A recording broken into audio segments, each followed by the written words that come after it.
All right. So, bear with me a sec. I'm going to make me a cup of coffee, or another cup of coffee. It's my second cup. And we're going to do a little bit of black powder skullduggery.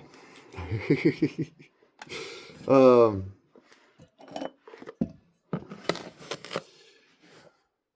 I woke up this morning and I chose peace.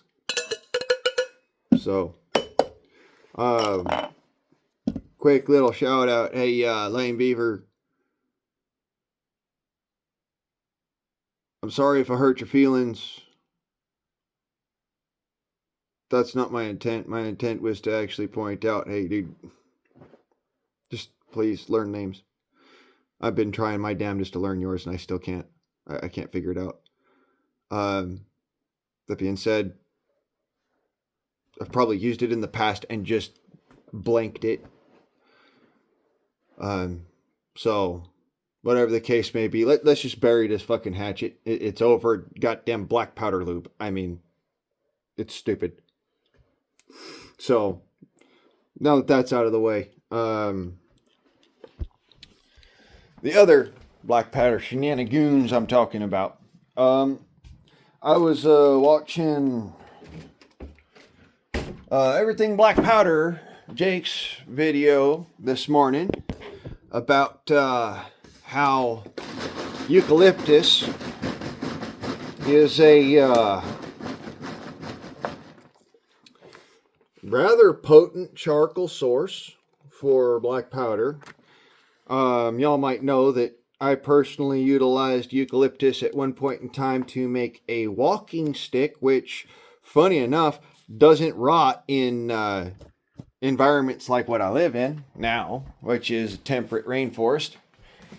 And so I still have that walking stick. I'm not really wanting to chop it up for black powder, but, I was just pointing out, hey, I use eucalyptus quite often for several different types of things, so maybe I might be able to find some, and we'll try that out later to make some powder if I can find some. That'd be a great idea. I'm still looking to try and get some myrtle. It's not as easy as you might think, regardless of the fact that myrtle grows readily all around this area. So I'm not sure if I'm going to be able to get that. It's kind of more of a situation where the city comes in and they trim the trees. And so trying to get my hands on, detritus myrtle is actually much more difficult than I expected. So I apologize about that one. I really wanted to try that. I thought, hey, you know what? That actually sounds like a pretty good fucking idea. So there's that. But anyways, as I was says, I was watching Everything Black Powder's video about eucalyptus, and some fellers in the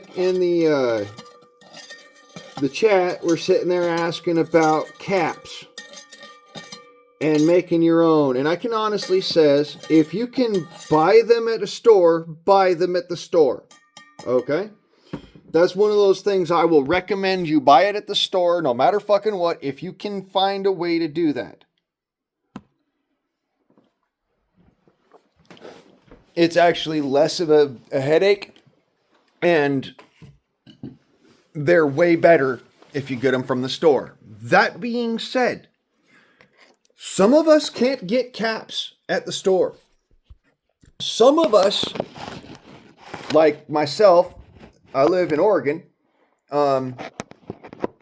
getting my hands on caps is like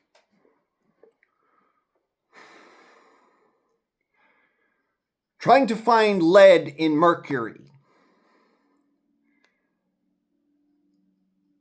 It's a very tedious process, and it's extremely expensive.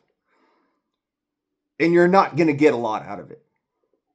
So, in all reality, you're kind of regulated to actually either go buy your own somewheres in another state somewhere, which I do not recommend you do that because you can actually get in trouble doing that crap.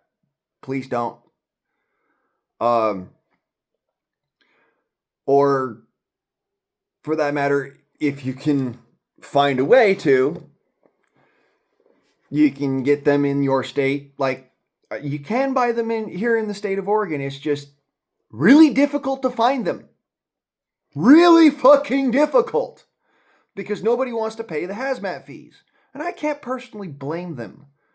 The hazmat fees on a $10 box of percussion caps, number 10 percussion caps for a cap and ball revolver, is like $90. It's stupid. But there you go. You know, I mean, what are you going to do?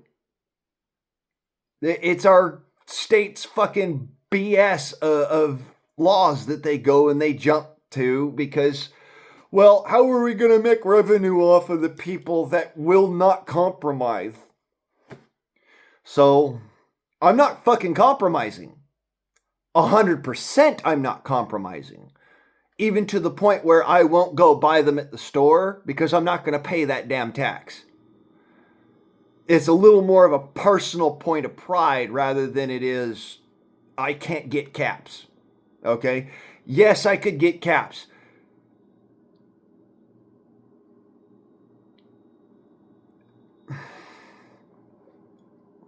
Sorry, let me get past my autistic fucking BS for a second. I can buy caps. It's like, it would be like, you know, going and for, you know, most people, it would literally be like going and getting somebody to slap you in the face, paying them $10, and then they slap you in the face again, you pay them another $10. Like every time they slap you in the face, you have to pay them $10. What's the point? It's not any good. It doesn't do anyone any good, and it's just insulting. Not to mention, it's detrimental to your pocketbook. It's kind of stupid. You're only stopping, really, a source of revenue. A source of economic blossom.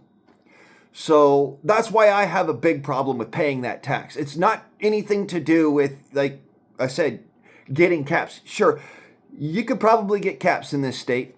They may not be the ones you want, and they're going to cost you extra for the hazmat tax. Not just the fee, but the tax. There is a tax on hazmat. Like anything explosive. Not propellants, because for some weird fucking reason that's the case, but everything explosive, the ATF puts a tax on it. That's not even to do with the state tax for it. But the state tax here in Oregon is fucking insane. So that's why I don't do that. So anyways, let's make some caps. And I'm going to show you what I mean by the little tea light tins are the best material that I have found for making caps. Because every other material is either too brittle or it's too easy to crush and be a problem, or it doesn't adhere very well to the nipples on the cap and ball revolver, so you get ones that skip off and fly off. I mean, when I was doing my thing with Josephine the other day, I actually ruined a couple of caps doing that because some, even these caps, don't adhere all the time. So they end up getting boogered up and bunched up. So, like I said, if you can buy caps, you should buy them. This is for the folks that are like me that just will not fucking tolerate goddamn government reaching into their pockets just so they can go and have some fun and some therapy in the woods. Okay? Like, I literally mentally cannot tolerate it. It is on a level of, you know, some people, they just go, oh, well, you know, it's not that big a deal. It's just a fucking tax. To me, it's, one of my ancestors signed the Declaration of Independence, and one of his sons died on the fucking revolutionary battlefield. I'm sorry, but it's beyond insult to me. It is that's the line in the sand. I'm not going to let you cross it. So that's why this is such a big deal to me. This is why I make my own caps. It has nothing to do, like I said, with availability at this point. So, and sorry, but my nose is going nuts. It's literally, I'm draining. So, I've got allergies and shit, and it's making me go nuts. Like, I could feel everything right now. Again, stress is a fuckery for me. But I'm doing this for you guys, so it doesn't matter if I'm stressed, I'm gonna fucking do it. Okay? So, let's see here. I have my mold. It's what's called a punch-through mold, by the way. I need my punch, which it's going to take me a second to find it in this mountain of shit, but, bear with me. And pardon my puddings, I'm serious, I just drank some coffee. Y'all watch me do it. Where did I stick that damn punch through? It's around here somewhere. I make caps all the time, so it would not be unreasonable for me to have my punch through sitting somewhere where I can find it, where I can normally find it. It just seems to have found a way into the wild blue yonder. Where the fuck is my punch through?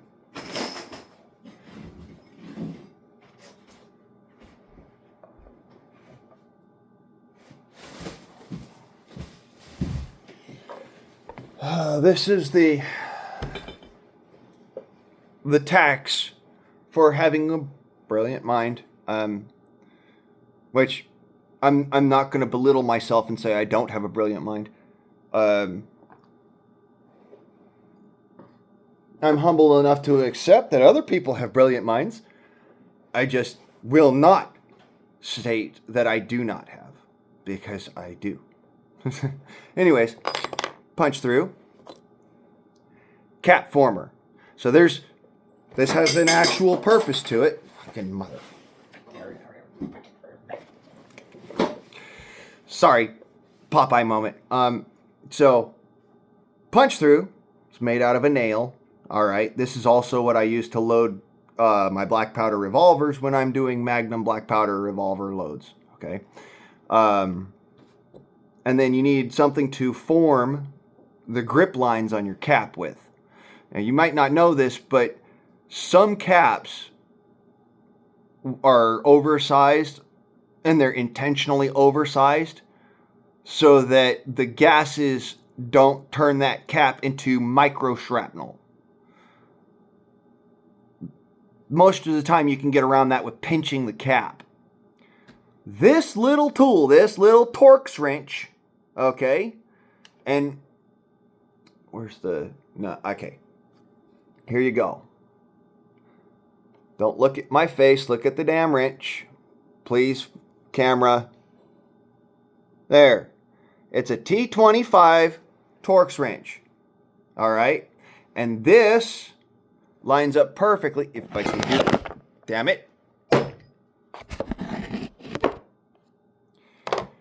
This lines up perfectly with the size, if you look, of the nipple. There's a reason behind this, and that's the reason. You got to be very, it's not a big deal for most people, but again, like I said, this is trial and error come to fruition. Okay? So, let's see here, get some material for caps. So, you might recognize this. This is the bottom of one of those tea light tins. Okay? Here's what I do with it. I'll take my cap mold, and I will just smash this to flatness. All right. Flip it over again. There we go. So you can see now it's flat as paper thin. Next, I'm going to cut this down. I use the little dots there as a reference so that I can get it squared. And yeah, you get a lot of trim coming off of this stuff like this, but there's a good reason behind it. I try to take it so that I get, you know, the long space side on, so that when I do this, I get 2 petals about that big. Now, this is actually important. If you don't do this, you'll split your caps. So first and foremost, you'll notice on the edge of this, there is a chamfer around the edge of that. There's a good reason behind that. Take your cap material, okay, you place it about that far down on your, all right, middle of the material. Fold it over again. So now you got a little hood there. Press around the outside with your fingers. So you've already got a cap made. There's a reason behind this. If you ever watched the old stamping videos where they make aluminum pots and pans and stuff, there's several steps to it. And the reason behind that is so that they don't just split the metal everywhere. So now what I'm going to do is I'm going to take my push-through mold. I'm going to set it down so it's nice and flat and hard on the you know, a surface like a table, okay, where the middle piece right there is against flat table. I'm going to push this through just like this, waddle it in, and push through. Now, before I take it out, I'm going to stand here and waddle it around at the bottom. What this does is it pushes that bottom edge of the cap and flares it out into the push-through mold. So this actually adheres to the mold. Now, that's why it's called a push-through mold. Take your cap hull. Okay, this is a cap hull. Take your cap hull off. You inspect the bottom down here, okay, to make sure there's no cracks or cuts. And then you're going to trim off a small amount so that once it is fired,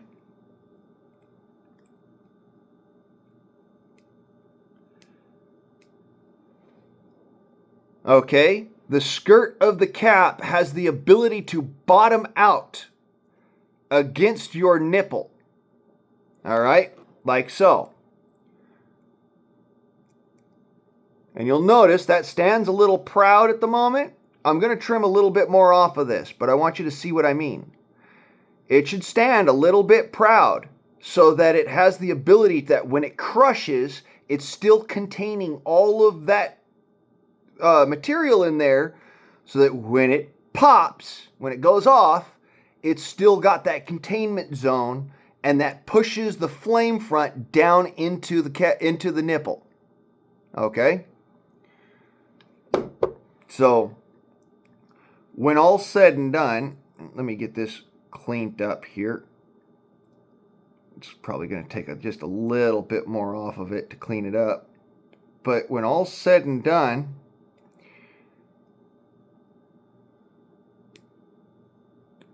your cap, all right, when you put it on the nipple,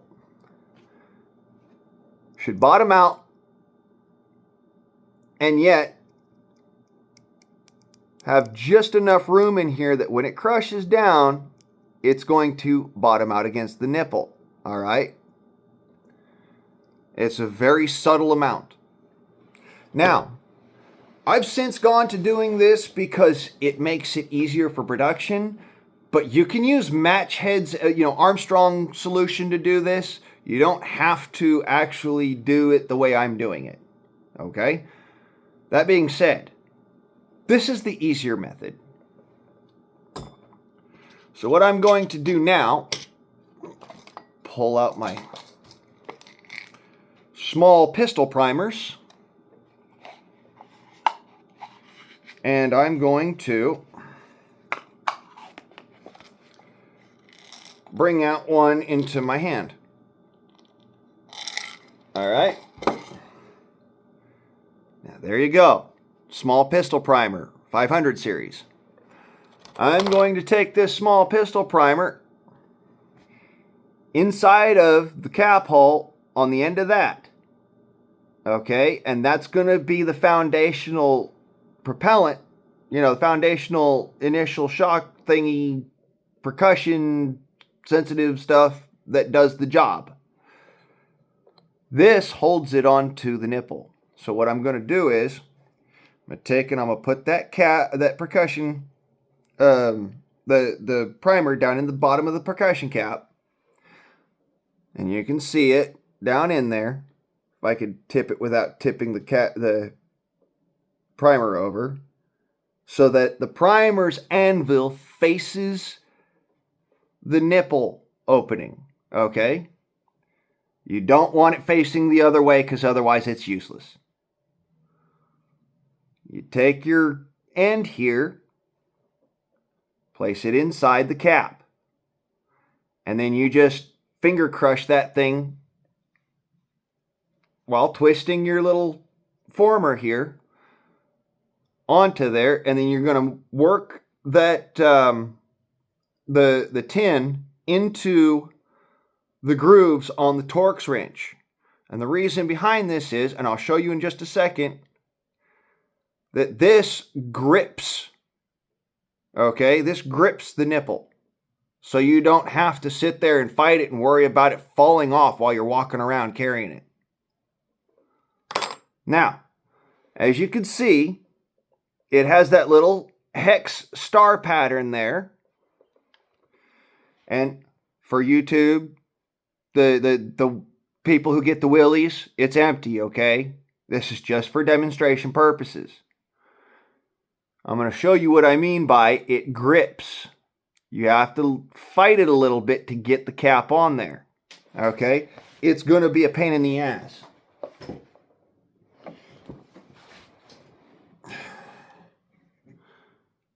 Fight it to get the cap on there, but once the cap is on there and run home, now you see it doesn't move, it doesn't jiggle, it doesn't nothing. Okay? And it doesn't sit proud of that back face. It's just enough out to where when the hammer hits, it's going to have enough slap that it's going to make that go off. Okay? And like I said, this is just for demonstration purposes, but this is actually a live cap. This could go off if I smacked it hard enough, because of how it's set up. That anvil is actually your firing pin now. Okay? That's why this works. If you didn't have the anvil in it, like you wanted to be all fancy, pantsy, schmancy and whatnot, and because I've tried this and I'll show you what I mean. You wanted to take one of these large pistol primers, okay? And you put cap material in there and a piece of paper over the top of it. And it fits really nicely. Okay? Without the anvil in there, it's not going to go off. Because this needs to have that kind of compression to do it. So only with Armstrong solution would this actually work. Whereas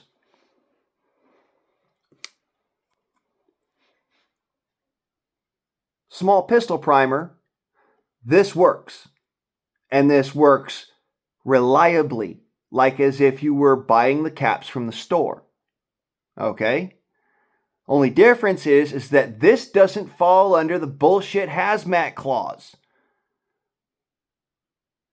Because it's not a large enough amount of the explosive in the cap to where when you have a confluence of it, okay, this is a confluence of them. When you have a confluence of your caps, that would be enough to be considered hazmat. Just that little box of primers. But because they are large pistol primers and they're separate and they're in this thing, there's not the same tax on it. It's really just political bullshit. This is why I get pissy about it. Anyways, so that's your cap, and it runs phenomenally. These are the caps I use normally out there at the range. You saw how difficult that was to get it off. I actually had to get in there with my fingernails and peel it out. Like, okay, I had to remove it. It isn't just going to fall off. And if you have them just fall off, I'm going to show you a little trick I use. I just go and I use the soft parts of my fingers and just kind of do this a little bit back and forth. Mush it in just a little bit, pinch it down just a little bit, and it goes right back to that hex. And I can put it right back on the gun. Oh, and as a for instance, you got to actually push it on there, okay?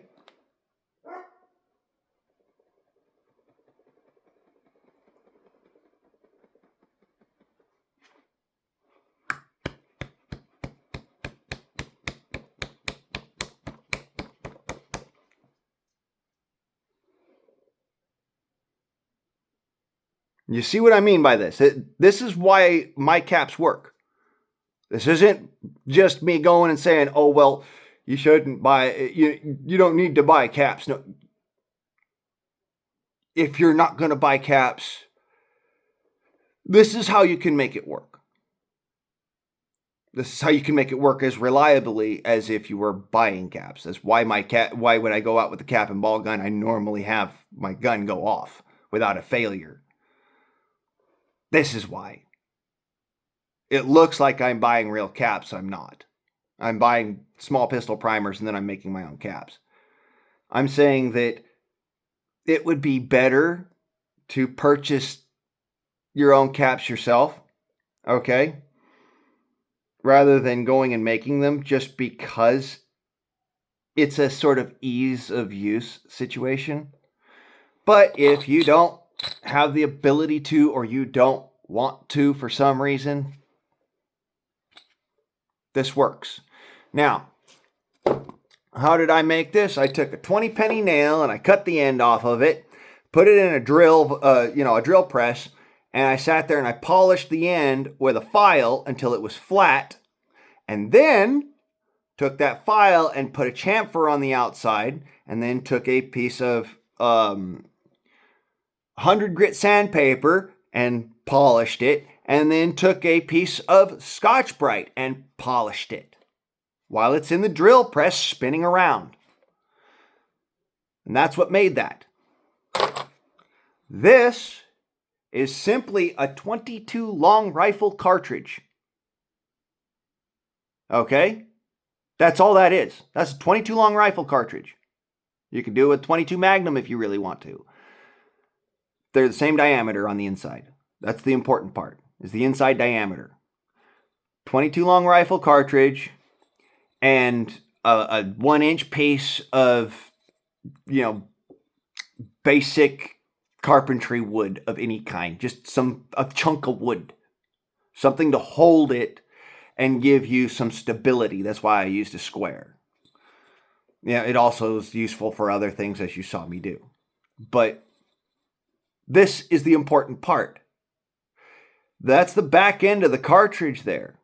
Okay? I cut the back end of that cartridge off dumped out the powder, well, didn't really dump out the powder. I pulled the bullet, dumped the powder, did a little snapper on the damn thing, pop the primer so it wouldn't go off when I did this. And then I took it and I put that same cartridge casing, that hull, into a drill bit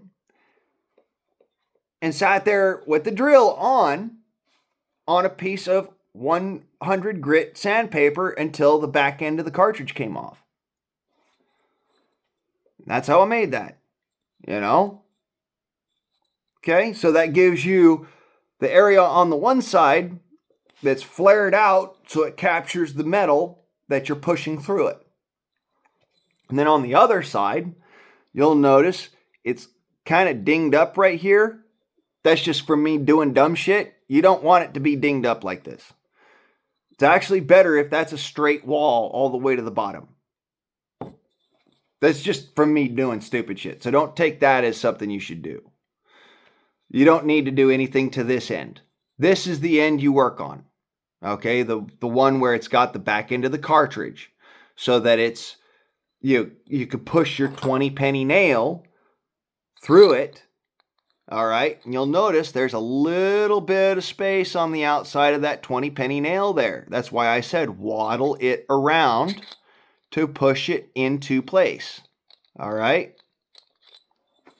because it pushes out the bottom end of that cap. Otherwise, you're going to have a weird kind of a funnel shape.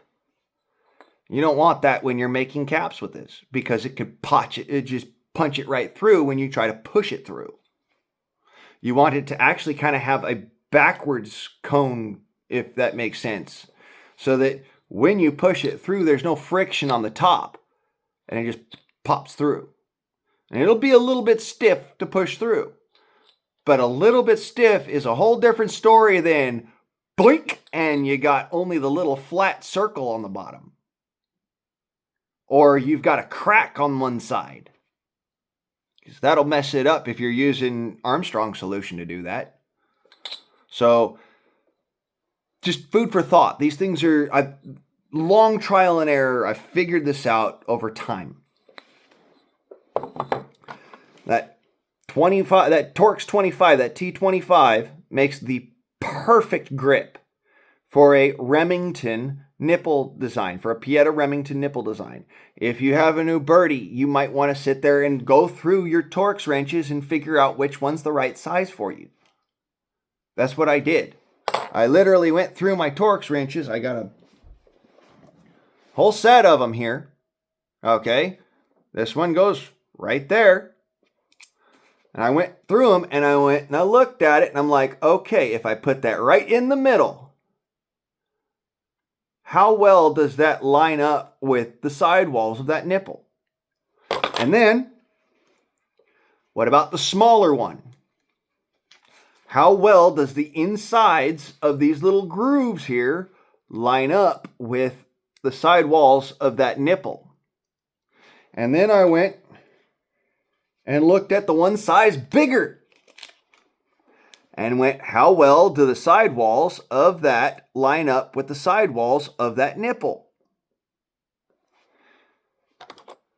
Found out that the T25 is the right size. Like I said, trial and error. You don't want to use your T25 to do a push through with it because those little tiny tines on the end will cut your nipple and put little tiny micro holes on the ends. This is why the 20 penny nail.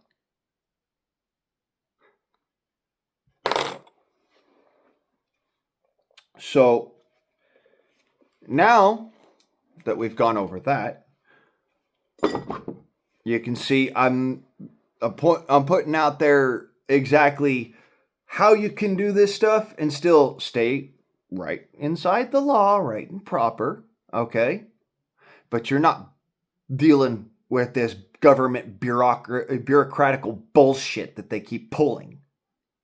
Because this is the kind of crap that does nothing more than enrage people like me.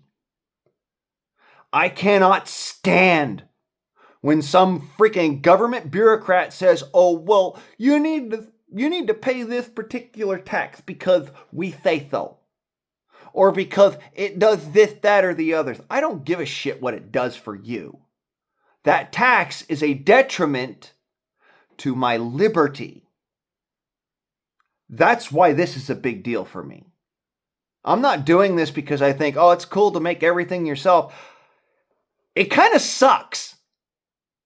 I would much rather go and buy a fucking, pounds at a time Swiss 3F. It's much easier to use it that way.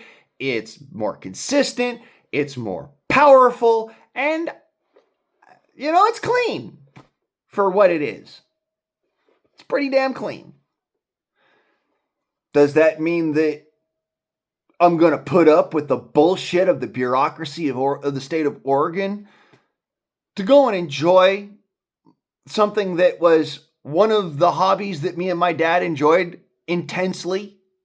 We would just sit there for hours together fucking around with this stuff. Making cartridges. How do you think that I know how to MacGyver a cartridge together with a C-clamp? And be confident enough to do that without sitting there going, "Oh no, that might blow up in my face." It's because I've done it thousands and thousands and thousands of times with adult supervision when I was a kid. I'm high-functioning autistic. Anything that looks like it might be dangerous, I kind of go, hee.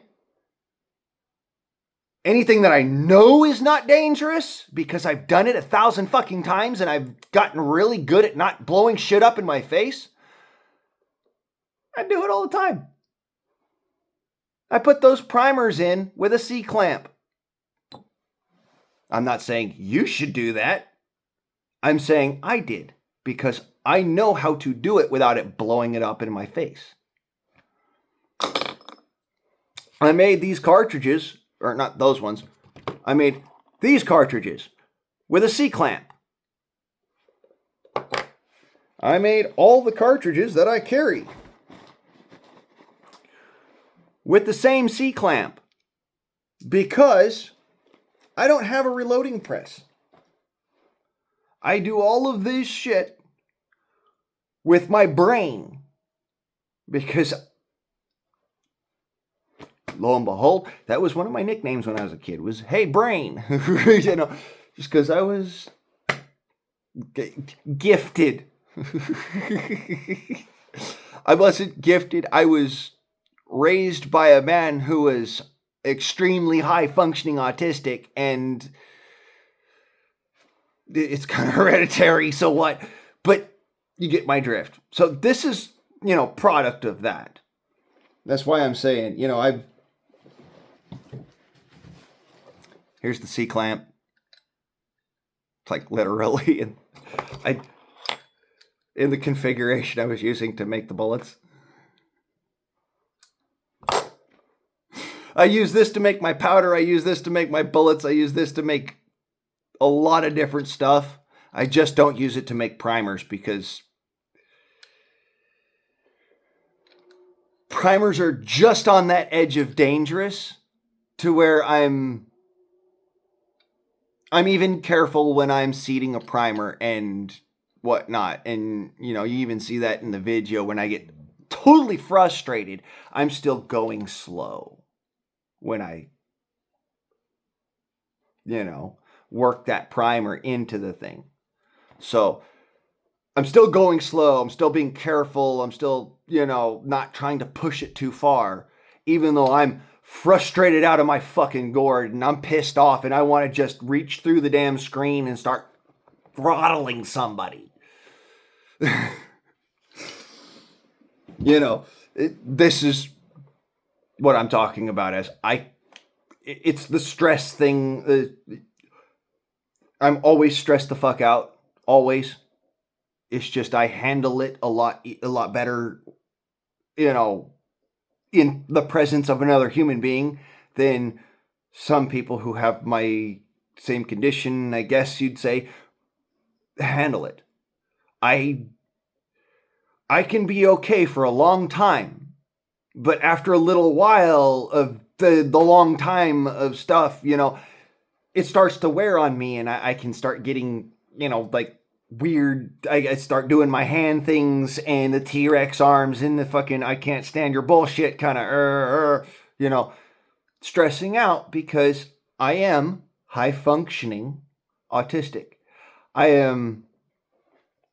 The reason why I say I'm high functioning is because I still have a certain amount of social skills, which is something that, according to the smart people, the psychologists, low functioning individuals don't have social skills. That does not mean that they're not intelligent. That does not mean that they don't have emotional foundation. That does not mean that they don't have morals. It simply means that they are not socially capable. Speaking with somebody that you don't know, like intimately. You can have a conversation with your mom, but you can't talk to your sister's friend. That's low functioning autistic. High functioning autistic, I could talk to, Joe Blow down at the gas station, seem like I'm an average dude. But when I get back home, the fucking stress is so insane, I want to just break something. You understand now? That's what I mean by I'm high functioning autistic. I can handle myself in public. I just can't handle myself in private. I stress the fuck out. It's little hand gestures and thingies like that. That's a learned behavior from my dad, who was the same way. He just, he'd start talking about something and he'd just start, finger flip in the air when he's talking about something in the general direction of what he's talking about. That's what he would do. Is it this sort of thing? Or if he's just sitting there looking at you funny, he'd start doing this down next to his side, but you'd see him just kind of, because he's thinking. And his thinking was attached to his hand motion. It helped him to work through the thought. Kind of like how I do this, the old Italian shuffle. It helps him to work through the thought. My dad didn't do this. He would do, just sit there and rub his thumb and his forefinger together or two fingers together. And that was how he would just sit there and start to think on something. Like if he was pointing at something and he wanted you to pay attention to it, he'd start doing this. And then he'd say, get that. Bring it here. Sometimes he'd only be able to put 3 or 4 words together. That didn't mean that he wasn't incredibly smart. It meant that he wasn't able to articulate to you what he was saying, what he wanted to say. I'm able to do a little more because my mom spent a lot of time with me on that. My dad spent a lot of time with me on that because he'd been through it. And he lived that entire life that way without the support structure of, therapists or anything like that, or any kind of medications or any people that wanted to help or anything like that. The autism wasn't even a thing that was understood when I was a kid. I'm not even officially diagnosed autistic. It's just that all of these things that compound and come together are so obviously so that I can't not recognize what it is. Okay, so it's one of those things I can't just sit there and say, oh, I'm not autistic. No, I am. I accept it. I realize that's the reality of it.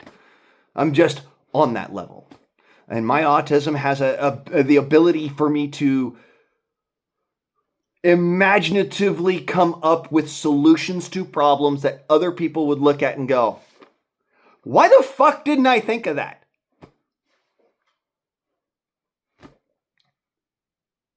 Did you ask the questions? Did you look at it as maybe a possibility?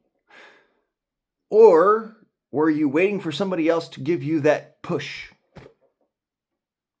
Me, I don't have anybody to give me that push. I have to do it myself. And because I have to do it myself, it's an added level of stress. It's also taught me a lot of coping mechanisms so that I can handle society. This is one of those beautiful things that helps me to come to you guys and be able to says, I have an offering of, intellectual worth that I'm sure you could put to good use. And that allows you the ability to have a sit there down there and talk with me kind of point, and we can actually come to a social understanding, which is not easy for somebody who has autism, who is autistic. I won't say it has autism, is autistic. It's like a certain way of things and the way the brain works.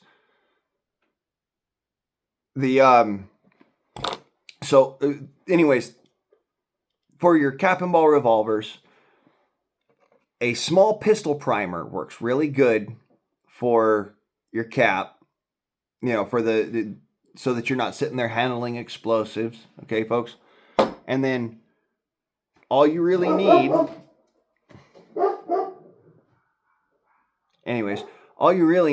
is the ability to form a cap hull, place the primer in it, and then be able to understand steps. Okay? Because this fits like a glove. It's good and taut on there. You get my point. Where in the hell did it go now?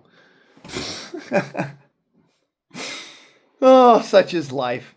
If it wasn't for shit luck. Anyways, so that's what I've got for you guys today. How to make caps, how to make them so that they work really, really, really, really, really well and are somewhat reliable without having to handle explosives or have any kind of chemical knowledge yourself, knowing how to mix chemicals to make explosives. This is one way you can do it. And this does not break any laws because you're using a specific type of platform. That's the whole idea behind this. The moment you start doing this for other shit, you are breaking a law. Guaranteed. This is only for cap and ball revolvers, only to make caps for cap and ball revolvers. Do not use this for anything else. If you do, you do so at your own risk. If you do so not only at your own risk, but at your own detriment. I will not own any of your bullshit if you go and you use this for anything other than a cap and ball revolver. And if you use this for a cap and ball revolver and something untoward happens, I'm going to point out to you something that you should already know. These were deadly weapons back in the old days. They are still deadly weapons. Just because they fall under a certain parameter of law does not remove the capacity of lethality from them. It's the same thing with an air gun. It does not remove the capacity of lethality. It only makes it legal for certain people who are otherwise prohibited to carry, utilize, and enjoy. You understand now? Good. I think I've had enough of the whole spiel and explained everything really well. And I want you all to have a great day. I want you to go out there, have some fun with your cap and ball revolvers. Maybe, make up a dozen caps or whatever. Go and shoot off a couple cylinders and have some fun. Okay? That's what all this is about. Having fun. Yes, I use it to be able to protect myself, and that's entirely different. But for most people that do this sort of stuff, they do it for fun. And I actually love that. That's why I like modern firearms, is for fun. That's why I like air guns, is for fun. Black powder revolvers, that was more of a thing for, I need something that is actually capable and is recognized as capable to defend myself with. It has to be recognized as capable in order for, when you're in a court of law, for them to sit there and be like, okay, well, it's not novel. This isn't something new. You know, you didn't shoot the guy in the brain with an air pistol. You used a cap and ball revolver to protect yourself. It wouldn't be considered an insane use of, because they don't think of air guns in the courtroom as being capable of it because of the law. Okay, cap and ball revolvers are on that little wishy-washy slide of can be lethal, but is not against the law for certain people to have. Okay? So you get the difference here. Air guns, you're getting into some really washy legal territory with that. Are they lethal? Abso-fucking-lutely they can be. They definitely can be lethal. Does that mean that when you go and you stand before a court of law, that they're not going to sit there and be like, you are trying to torture somebody, which is a crime against humanity? There's a reason why I say you can, not that you should. There's a difference there. Can you? Yes. Should you? If you've got no other options, yes.